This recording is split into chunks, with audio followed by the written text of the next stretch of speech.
여러분, 코로나가 경제에 미치는 영향은 지금 말로 표현하지 못할 만큼 최악의 수순으로 점점 가고 있습니다. 한국경제연구원은요, 올해 경제성장률 전망치를 그야말로 최악의 전망치를 내놨습니다. 마이너스 2.3%입니다. 마이너스 2.3%. 지금까지 경제 어떤 기관이 내놓은 평가 중에서 최악입니다. 최악. 상반기에 마이너스 0.7% 성장을 했는데 하반기에는 마이너스 3.8%를 성장할 거다. 이렇게까지 전망을 했어요. 그만큼 지금 코로나19의 재확산이 엄청난 영향을 미친다. 이렇게 평가한 겁니다. 그리고 전체적으로는 마이너스 2.3%입니다. 여러분, 마이너스 2.3%는요. IMF 때가 저희가 마이너스 5.1%였거든요. 예, 그때 이후로 최악이 된다는 이야기예요. 우리가 어려웠다는 오일쇼크 1차, 2차 오일쇼크 있잖아요. 1980년에 있었던. 그때도 마이너스 1.7%밖에 안 됐습니다. 우리가 흔히 알고 있는 금융위기 때는 0.8%였습니다. 0.8%. 2019년 경제가 굉장히 어려웠다고 하더라도 2%까지는 성장을 했어요.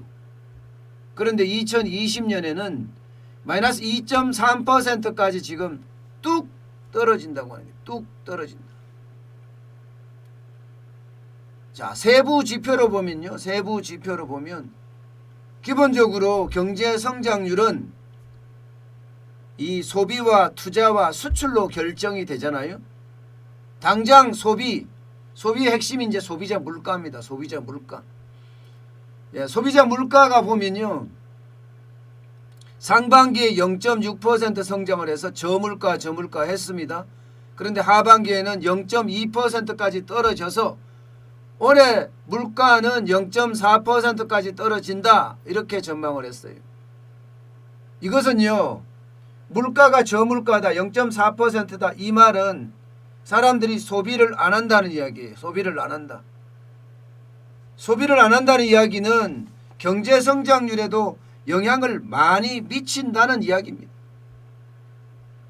지금 내수 부분에서 민간 소비, 특히 민간 소비는요.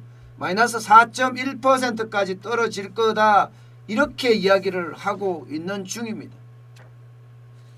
지금 긴급재난지원금을 줘서 정부가 일시적으로 부양을 해서 반등을 하지만 결국 그것은요. 내수 증가에 따른 어떤 효과는 줄어들 거다. 이렇게 봅니다. 예. 이 소비가 줄어들면요. 당연히 기업이 어려워집니다. 기업은 투자를 안 합니다. 투자를 안 할 수밖에 없고요. 예. 소비가 많이 일어나서 물건이 많이 나가야지 생산 시설도 만들고 그 다음에 사람도 고용하고 이렇게 될 텐데 물가가 이렇게 떨어지고 소비가 떨어지면 당연히 기업은 투자를 안 할 수밖에 없습니다. 지금 삼성전자가 투자를 그나마 많이 하는 덕분에 마이너스 1.5% 정도는 성장할 거라고 봅니다. 소비가, 투자가. 그렇지만 1.5% 성장은 아주 약한 거예요. 여기에다 건설 투자도 마찬가지예요. 건설 투자도. 오히려 건설 투자는 감소할 거다 이렇게 봅니다. 마이너스 0.5%까지 감소한다. 예. 그 정도로 나빠진다는 이야기입니다. 결국은 소비도 나쁘고 투자도 나쁘고 마지막으로 수출인데 수출도 지금 형편없어요. 이대로 갔을 때는 마이너스 6.9% 역성장 불가피하다. 이렇게 나옵니다. 역성장 불가피하다. 수출이 마이너스가 되면 그러면 경제 성장률을 견인하는 요소, 예, 소비나 투자나 수출 다 안 좋다는 이야기잖아. 다 안 좋잖아. 이거는 경제 3중 충격입니다. 겨우 좋아지는 게 뭔가 하면요, 정부 소비 부분이에요. 정부 소비. 근데 정부 소비라는 것은 결국은 혈세 깎아먹는 일이기 때문에요. 예, 고용을 한다든가 정부에서 물건을 사준다든가 하는 것들이 정부 소비에 해당되는데, 이거는 오히려 국가 재정은 더 아프게 할 수도 있습니다. 정부 투자도 마찬가지예요. 뭐 투자다운 투자 뭐 제대로 하나요? 특히 건설 투자가 좀 해야 되는데 정부가 부동산 옥죄어서 지금 부동산이 완전히 죽어가고 있잖아요.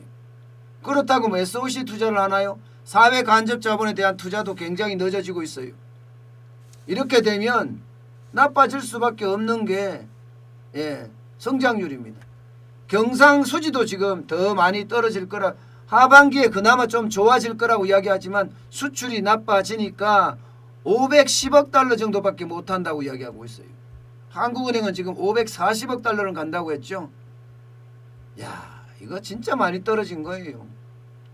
2018년까지만 해도 600억 달러가 넘어서고 했던 우리 경상수지가 510억 달러로 쪼그라들었습니다. 문재인 정부 들어와서 얼마나 쪼그라들었는지 그걸 보면 압니다. 실업도 마찬가지입니다. 실업도 기업이 투자를 안 하고 사람을 뽑지도 안 하고 오히려 줄여나가니까 실업률은 더 커질 수밖에 없습니다. 연말까지 가면 4.5%를 기록할 거다. 이게 한국경제연구원의 전망입니다. 결국 IMF 위기 이후에 지금 최악을 기록할 거다. 그렇게 전망을 하고 있는 겁니다. 여러분, 우리 경제가 이렇게까지 나빠지는 데는요, 예, 뭐 앞서 말씀드렸던 다양한 이유도 있지만 핵심적으로 한국경제연구원은요, 4가지를 짚었습니다. 4가지를. 기본적으로는 이렇게 경제가 나빠지는 원인 첫 번째는요, 코로나19의 확산이에요. 재확산. 보시는 것처럼 지난 2월, 3월, 4월에도 날렸었지만 8월, 9월에도 지금 난리를 치고 있습니다. 앞으로 어떻게 될지 모른다. 이게 지금 핵심이에요. 핵심. 코로나19가 되면 사회적 거리두기를 하게 되고 사회적 거리두기 여파로 당연히 소비는 줄어들 수밖에 없습니다. 여기에다가 자영업자 폐업이 완전히 난리가 난 겁니다. 자영업자 폐업이. 두 번째였군. 두 번째는요, 당장 서울에 자영업자 줄은 거 보세요. 1분기 대비 2분기 거의 2만 개가 줄었죠. 그중에 식당이 가장 많이 줄었죠. 10,000개, 소매 3,900개, 생활서비스 3,400개. 말도 아니에요. 자영업자 폐업, 이것은요, 바닥 경기가 몰락한다는 증거고, 바닥 경기가 몰락한다는 것은 소비가 어렵다는 증거예요. 소비가 안 된다는 것은 기업이 어렵다는 증거고요. 그 정도로 자영업자 폐업이 주는 충격이 엄청나다. 이렇게 지금 한국경제연구원은 평가하고 있는 거예요. 세 번째는요, 바로 기업의 실적 부진입니다. 전 세계에서 코로나19가 창궐하고 내수가 부진하고 수출이 안 되니까 당연히 기업은 실적이 부진할 수밖에 없고요. 코스피 상장사 592개 연결 기준으로 봤더니 매출은 5.9%, 영업이익은 24.2%, 순이익은 34.1%가 줄어들 거로 예상하고 있습니다. 줄어들었습니다. 상반기니까. 하반기도 마찬가지라는 거예요. 하반기도. 여기에다가 네 번째 실업이에요. 실업. 대량 실업. 지금 실업자가 엄청나게 늘어나잖아요. 100만씩 계속 넘어가고 있고 우리 경제의 가장 아픈 아킬레스건이 되고 있습니다. 기업 입장에서는요, 지금 앞으로 실업이라는 것은 굉장히 커질 거예요. 매출이 쭉쭉쭉쭉 늘어나야 되는데, 영업이익이 늘어나야 되는데, 순이익이 늘어나야 되는데 다 꼬꾸라지고 있으니 어느 누가 있어서 더 사람들을 고용하겠습니까? 있는 직원들도 지금 내보내겠다는 생각이 더 바쁜데요. 정부가 고용유지 지원금을 끊으면 곧바로 그들을 내보내겠다는 그 생각하는 기업들이 굉장히 많습니다. 그러면 실업은 점점 증가할 거예요. 실업이 증가하면 증가할수록 여러분 상황이 굉장히 심각해집니다. 실업이 증가하면 증가할수록. 그래서 우리 경제가 올해 IMF 위기 이후에 최악이다. 그렇게 지금 한국경제연구원은 전망을 하고 있습니다. 이게 내년도 사실은 심상치가 않아요. 내년도 상반기는 굉장히 어려워질 거다 하는 게 대부분의 전문가들의 평가입니다. 하반기까지 갈 가능성도 굉장히 크다. 코로나19의 치료제나 백신이 언제 나오는지에 따라서 굉장히 달라지지만 그 치료제가 늦어지면 늦어질수록 경제에 주는 타격은 엄청나다. 지금 이게 대부분의 전문가들의 평가입니다. 저도 내년 경제 자체가 L자형은 아니지만 L자형에 가까울 거다. 저는 그렇게 계속 또 내년에도 전망을 하고 있어요. 내년에도 상황은 그렇게 좋지 않다는 이야기예요. 문재인 정부가 경제정책을 이대로 존속시키는 한, 게다가 정부가 기업을 옥죄는 법안들, 기업질식법을 계속 이렇게 쏟아내는 한 우리 경제 내년에도 그렇게 큰 희망을 보기에는 쉽지가 않습니다. 쉽지가 않습니다. 그만큼 내년 경제도 우리가 건건히 버티지 않을까, 그런 생각까지 저는 하게 돼요. 건건히 버티지 않을까. 그래서 다 걱정이에요. 다 걱정입니다.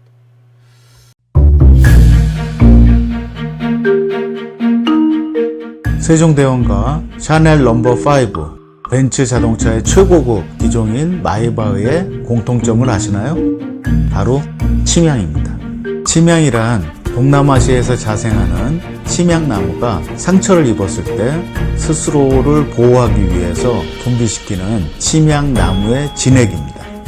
진침향은 태국산 침향과 러시아산 녹용, 그리고 국산 홍삼, 백봉령, 산수유, 당귀, 숙지향, 꿀로 이루어진 침향환으로 만성 피로나 또 스트레스, 기력이 저하된 직장인분들, 또 수험생들, 연세 드신 어르신분들이 드시면 좋은 환입니다. 진침향, 여러분들께 자신있게 권해드립니다.